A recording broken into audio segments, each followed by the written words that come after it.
Tesla is a hot stock today after announcing that they had delivered a record number of cars in the first quarter, driven by their Model S and Model Y models.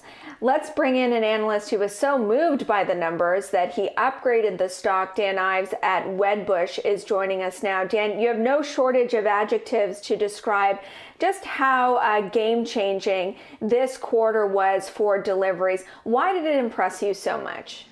Yeah, it's really because if you look with the chip shortage and some of the headwinds, the street was thinking this could have been really a 160, 165K number. Instead, I mean, a 185 number, all Model 3 and Y. I call this a paradigm changer, not just for Tesla, but for the EV space.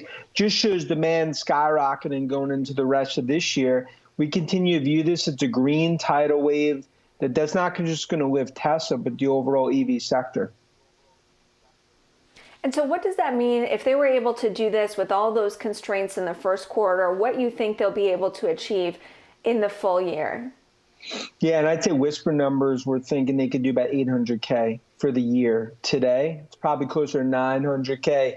Next year, looking at probably something closer to 1.2 million. And I think that what just shows, take a step back, 3% of automobiles today globally are EV. We think that goes 10% in the next 3 years.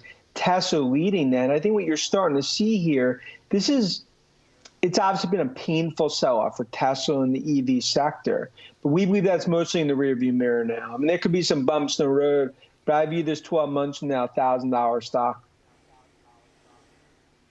I know you get this question a lot because every Tesla analyst does. Even at 1 million cars per year, I mean, that's a fraction of what North America, is able to sell.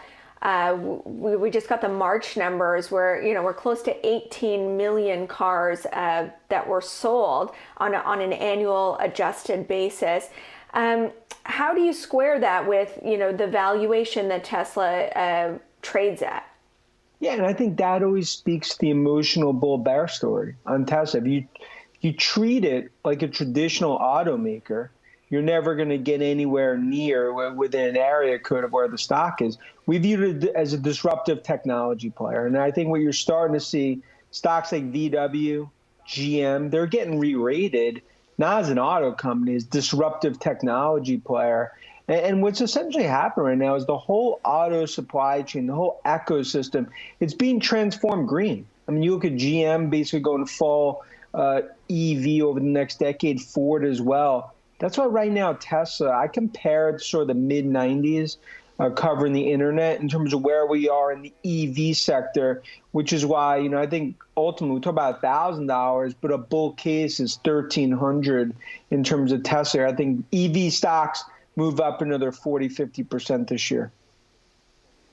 So let me hit you with some of the points that the bears talk about. And one is, even if electric vehicles, and they are gaining mass adoption, there's no guarantee that Tesla will be the dominant player in that, even though they were, clearly a first mover. And some point to Europe as an example of where they're actually slipping in market share as Volkswagen, for example, gains in dominance. And no doubt, and that's sort of been the bear thesis about competition.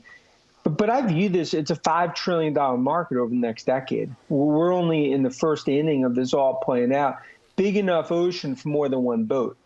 And I think what you're going to start to see, too, is that you'll have success with VW and other European players. But I think Tesla's starting to gain back share in Europe. And it comes down to the brand. I mean, similar to our view of Apple, it's that golden brand. That's what Musk has created with Tesla. You're seeing it around the globe in terms of the cachet of buying a Tesla for a company that doesn't advertise. And I think it just shows right now that share could come down a bit. But in a $5 trillion market, we're still probably 3 to 5 years away from hitting any sort of inflection in terms of EV, especially with this green tidal wave, not just in Europe and China, but of course now in the US with Biden kicking that off last week. Okay, another bear talking point is on autonomous driving, and that Tesla is not as far along as it perhaps signals when it comes to, that fully autonomous vehicle. Does that matter right now? If it is a green tidal wave, how important is it to be ahead of the game in autonomous? Autonomous, Aurora, Waymo, Tesla, and there's a handful of others, especially some of the Chinese players in there. Autonomous, we don't really see that hitting the ground in sort of regulatory until 2025, 2026. No doubt to be successful with our robo-taxis and others, that's the next leg of the Tesla story. But for the stock to work over the coming years, autonomous at this point sort of noise in terms of not really being fully developed. We see that much more of a 3, 5, 7 year story in terms of the next leg. But we do believe that Tesla, in terms of autonomous, is a top 3 player globally. All right, Dan, thank you so much for joining us with your insights and perspective. That's Dan Ives at Wedbush talking Tesla.